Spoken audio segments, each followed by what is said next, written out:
Hi everyone, welcome to White Mountain Girls Kitchen. Today we're trying a recipe from 1970, tuna noodle casserole. The full recipe will be in the description. Hope you give it a try. So this tuna noodle casserole is an American classic in 1970. It's so simple. All you need to do is parboil your egg noodles for about 6 minutes. Drain them. Spray a baking dish with nonstick cooking spray.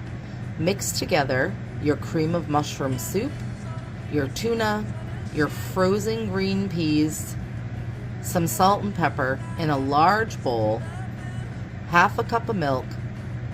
Put them in your baking dish.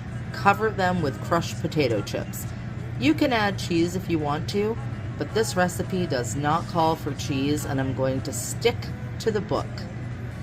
The one difference that I am going to do with this recipe, even though I want to follow it, is I'm just going to add a little bit of garlic and onion powder, because I think it'll step it up just a touch without changing the foundation recipe. Another note that I would like to make is I'm sure that they didn't have non-stick cooking spray in 1970. So I would assume they greased the baking pan with shortening or butter. I think I'm going to use a little butter. This is a very steamy event. So the egg noodles are in the bowl. I am next going to mix the cream of mushroom soup, the white tuna, the frozen green peas, which I'm using petite, a half a cup of milk, a little salt and pepper, a little garlic powder, and onion powder. I would recommend using the regular cream of mushroom soup by Campbell's. And I have a lot in my dish because I doubled this recipe. You could use low fat if you wanted to, a different brand or a store brand. It'll probably be just as good.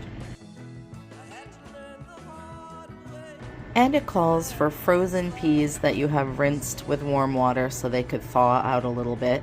I like to use petite peas because they're very crispy and sweet. And again, going back to the recipe, it doesn't say whether you should use white or light tuna. I'm thinking from the 1970s, they chose light, but I like white, so I'm going to put that in. So here it is in the baking pan before the crushed potato chips are added. You can see the tuna and the peas, the creaminess of the soup. And now we're going to put the chips on. I just used a really inexpensive store brand rippled potato chip, and then I crushed them up moderately fine, and now I'm going to put them on top of the casserole. So now this American classic is going into a 350-degree oven for approximately 30 minutes.